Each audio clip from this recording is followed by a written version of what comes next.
how's it going? I'm Zero. I'm DK. And I'm Rizzo, and today in Anime Reaction, we watched the 6th episode of Demi-chan wa Kataritai.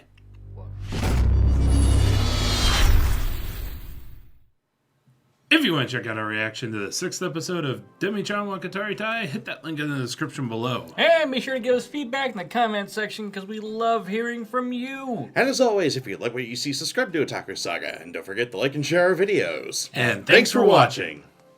So, on this episode of Demi-chan wa Kataritai, We get to focus a lot about Hikari. And Himari. yeah, I would say about 90% of the episode was about Hikari and Himari. We actually start Well, mostly about the Takahashi family, actually. Yeah. Yeah, we kind of start off with Sensei visiting the parents, as he promised Himari he would. Yeah. So we see Sensei at the Takahashi house talking to their father. Who looks like, what's his name, John Winters? Well, I made the joke, well, Hikari's a vampire, her father's a zombie. The whole sunken cheeks and everything. I swear to God, he reminds me of a friend of ours that we had in high school. Especially with the little... The wannabe stash. The wannabe The stash. mustache. Blonde hair with a black side black underside. Yeah, so kind of interesting about their household is that the mother works and the father is a house husband, which is not typical in anime. I think that's more typical like here in the States, but I mean it's even still rare here in the States too. It's just not something that you'd see in anime. Yeah. And it's kind of nice to see. I mean, it's a different facet of life that you don't really get to see a lot. Because it happens. It does happen. Actually, underrepresented, I would say, in fiction in general. I guess it's happening more often in real life, so I guess as a fallout, you start to see it more in fiction. So. Actually, there's a friend of mine who the wife has a much better job than he could ever get, so he just decides to be a stay-at-home dad. And because the wife Took me a second to realize who you were talking about, but I know. Yeah, but the wife's job is like 2 hours away, and they only have the one car, so it's kind of hard to Plus, they have little kids anyway. Yeah. So. Someone's gotta watch it. I mean, it'd probably be different if the kids were like teenagers, Yeah. like or senior. But yeah, so we learned that because of Sensei basically helping the 3 Demi girls become friends, it also, I guess, spurred the parents of the Demis to start networking together, which we do see later in the episode too. But yeah, it's a pretty amusing house visit from Sensei. I still want to know how Hikari puts her hair up like that. Right. That is some pretty impressive hair work. I mean, like, I would love to make those just for fun. Thanks for the visual, bro. There's not enough eye bleach on the planet to get rid of that image. We actually found out why Hikari is named Hikari. It's because of her hair. It's because of her very light hair that kind of glows. I thought it was an ironic name because she's not all that bright. Or, ironic because of the vampire thing. That too. And then Himari is named Himari simply based on because Hikari is named Hikari. Yeah, because they wanted a name similar to Hikari. Poor girl. Poor girl. I actually have known quite a few sets of twins that are named like rhyming names or something like that. Lame! It's totally lame. Lame. I always felt sorry for him. I'm Marlene. I'm Charlene. Chew your gum. Pretty much. And then the bit with Himari yelling at Hikari about the blood back in the fridge. And then Hikari whipping out as many blood-related idioms as possible. I just wanted to show you how smart I was. I wanted to show off my vampire intelligence. You don't have any! The best joke of the whole episode when Himari just goes to, just goes hog wild on. Yeah, you think it's going to be like buns. a forehead chop or something like Yeah, that? the classic karate chop, but nope. Oh, straight for the buns. Straight for the buns. Those buns must be fucking strong.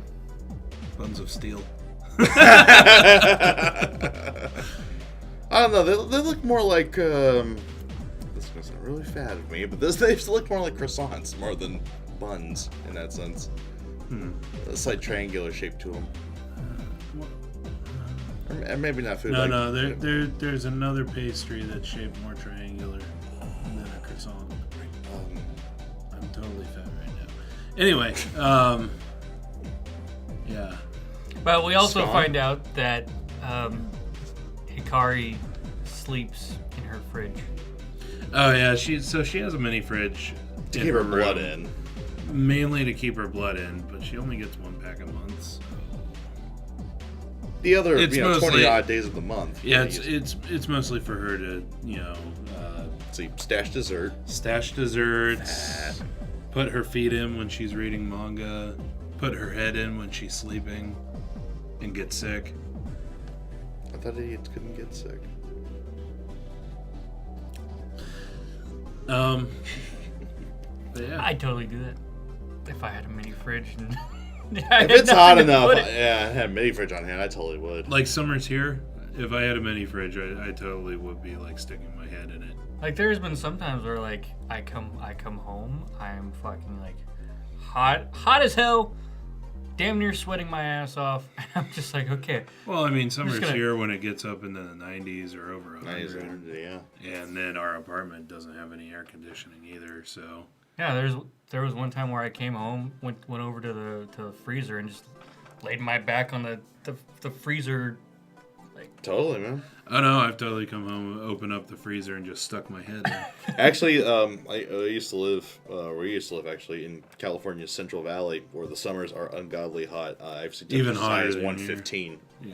No joke. No, I've seen it in the 120s down there. Yeah, but I used to go to the supermarket and they have this walk-in beer Oh, yeah. fridge and just literally just walk in and chill for a couple minutes before I finish my business. He It doesn't was even heavenly. drink. I don't. Yeah, I don't even drink. I just went in there You just go to straight cool into the down. beer fridge. Yep, it was awesome.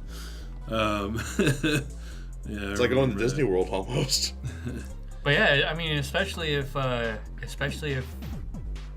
your body will not cool down, your extremities, your head, your hands, and your feet. And especially for Hikari because she's, doesn't like being hot. Yeah, but your head, your hands, and your feet are scientifically proven to help cool down core body heat. Well, and especially your head too. Right. Your ears let off a lot of heat. So, Let's see. What was after the home visit? they had dinner. Well, yeah. So they had dinner, and then you get Liver and onions, naturally. you get an interesting moment where their dad asks what they want to eat, and they both say liver and onions. And then basically, like, most of this was like a tsundere moment for Himari, because it's like, oh, she really does love her sister, but she's not gonna say it out loud. Like that was this episode. Pretty much. Because we get back to school, and Himari is talking with Takahashi, and saying how she put it to the mans, I guess, by telling Hikari that she wasn't gonna do her hair. Yeah. So one of the things that she's talking about is Hikari's ridiculous hairstyle, which takes way too long in the morning, and because Hikari doesn't like waking up very early, and she has her sister help her, even though Himari wakes up early enough to go to school on time, because she has to help out Hikari with her hair, she ends up being late all the time. So we see a scene where Hikari is running downstairs right when Himari's about to take off and asks for help with her hair, and then Himari just no. you and then a face of shock from Hikari. Just totally hamming it up. Yeah, like Hikari does. And she's talking about this while she's talking to Takahashi Sensei in the library, and he mentions about the vampire folklore of vampires not being able to see themselves in mirrors. And Himari freaks out because she thinks, if Hikari can't see herself in the mirror, then that's why she's been asking for help with her hair. So we get this dramatic scene where she's running through she's the feeling school, bad that she's not helping her sister out. And trying to find Hikari. She's crying and all this stuff. And yeah. And then she finds Hikari, and Hikari's like, what are you talking about? Of course I can see myself in the mirror. And then it cuts out, and you see a just absolutely deflated Himari. Right in front of Takahashi being like, I'm sorry, I put a strange idea in your head. I'm sorry. This is Demi-chan. You don't get, overly dramatic scenes like that. Come on now. Oh, but it was hilarious. It was hilarious. It definitely worked well. Yeah. And then Himari got pissed again and decided to wreck Hikari's shit again. Yep. Or her hair. Wreck her hair. Wreck her hair again. Because I've always been totally negligent. Deserved it. Totally deserved it. I always ask you to help me out because I've always been totally negligent. That face, though. Oh, good God. Yeah, in this episode, we also got a very small bit with Takahashi walking with Sakie. Oh, my God. And her basically testing out her aphrodisiac effects by just making herself just a little sexier by, hunching over and squeezing her boobs together. Oh, God. Just to test out Takahashi to see his reaction. And of course, he keeps it cool. Mm-hmm. Then she walks away and he's like, they're so damn erotic. She's so damn erotic. Oop, shit. Nope. I dropped off the tip of my earbud headphone. Ruh-roh. Whoops. Clutching my chest like that. So I think that's set up for the next episode because of what we saw in the preview. Right. The next episode looks like it's mostly about Sakie. Which fine is by awesome. Me. Always. Yeah, that's fine by me. We can always use more Sakie. And then the end of the episode, we see that it's raining, and when they're going to leave class, Hikari gets a text. She's talking with Machi. Hikari gets a text, and then Hikari going Hikari. Hikari gonna Hikari. Doesn't say anything, and she just leaves. With a shitty grin on her like face. She's leaving normally. And so she because Machi can't walk with an umbrella, or I would say it's more dangerous for her to walk with an umbrella. She gets picked up from school whenever it rains. So while she's waiting for her parents to pick her up, she goes to the biology room, and she promptly falls asleep on the couch that was apparently in there that I didn't even see in the background in the previous episodes. Well, Plot. Okay. The plot couch. The plot couch. Oh, God. So which is worse? That or the casting couch? So she falls asleep, and then I had to. And then Takahashi walks into the biology room, sees her sleeping, covers her up with a blanket. Classic scene. Aw, yeah. And then he goes to read a book while he's yawning, and Falls asleep himself. Well, Machi wakes up and she sees him with his head down, looking like he's snoring at his desk, and so she stands her body up and goes over and starts petting the back of his head.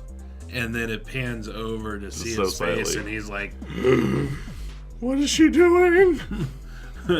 like, it's like He could no. probably hear her. Oh, Yeah, he yeah, could. because she was Insane. talking out loud too. Yep. But yeah, just like, should I wake up? Should I wake up? That was a face like, Or nope, keep it should- cool. Should I just keep sleeping? But yeah. I don't know. And- That face And like, to make things worse, Mr. Takahashi shows up. Yeah, because the text that Hikari got earlier was from her dad saying that Machi's parents had asked him if he could go pick up Machi because they couldn't do it. And so he was the one coming to pick her up, even though Hikari never said anything. Probably just to allow Machi to be in the biology room with Sensei by herself. That's the only thing that I could think of why she would do that. But yeah, so Mr. Takahashi shows up, and then he takes Machi's head to the classroom because she forgot her backpack there, Very smoothly, I might add. right? Machi definitely pointed that out, that he was very smooth on the way he picked her up. actually, Takahashi, since I pointed out, man, he's better at that than I am. Right. And then we get to where Machi and Machi's body and Takahashi is sitting there in the biology room, just the two of them, and Machi's body is writing a note to Takahashi, saying, I went ahead and headed home. My ride was here, and blah blah blah. Thanks for the blanket. It was warm. Oh my god! Like writing without eyes. Skill. Well, not only that, she was writing like directly on the lines too. Like perfectly. Yeah. Perfectly spaced in between the lines. Please, So jelly. tell me how you did that. Wow. Just, yeah.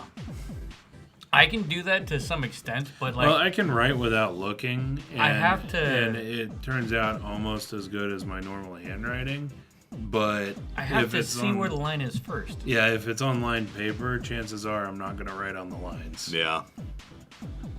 And in fact, that's probably what I would have done. Like, if I was the director, I guess, would be to have the words be just slightly off, so that it makes a little bit more sense. I mean, I guess technically it's possible that it could be directly on the lines, like if she guessed right for the first line, but. That's why I'm like, how the hell did she figure Get that that out? perfect. The only thing I can think is that it's a coincidence that it happened to be right on the lines. Like she's used to writing without looking. She's used to the spacing that she needs between lines. It just so happened that time was directly on the line. Just to make it easier to animate. Probably. Maybe. Perhaps. I don't know. But holy shit, that's a talent. Indeed. That is I'm a- slightly jelly. That is extremely that's jelly. impressive. Her Especially handwriting without looking is better than my handwriting when I look. Exactly. especially since Machi's body is doing one thing while Machi's head is doing another. That's multitasking. Anyway, yeah, that was out for that episode. Preview for the next episode looks like it's all about Sakie, which I have absolutely no problem with. So prepare for awkward boners, ladies and gentlemen. Because we get unzipping. We get unzipping. Let us know what you thought of the anime, what you thought of our reaction in the comment section below. Yep, thumbs up if you like it, thumbs down if you don't. But that's going to do it for this episode of Anime Reaction. As always, I'm DK. I'm Zero. And I'm Rizzo. See you next time. And go ahead and click on my face to go to our most recent Otaku Saga talks. Click on my face to go to Otaku Saga Gaming, our gaming channel. And click on the waifu to subscribe to Otaku Saga. And if you'd like to help support us, go ahead and check out our Patreon page.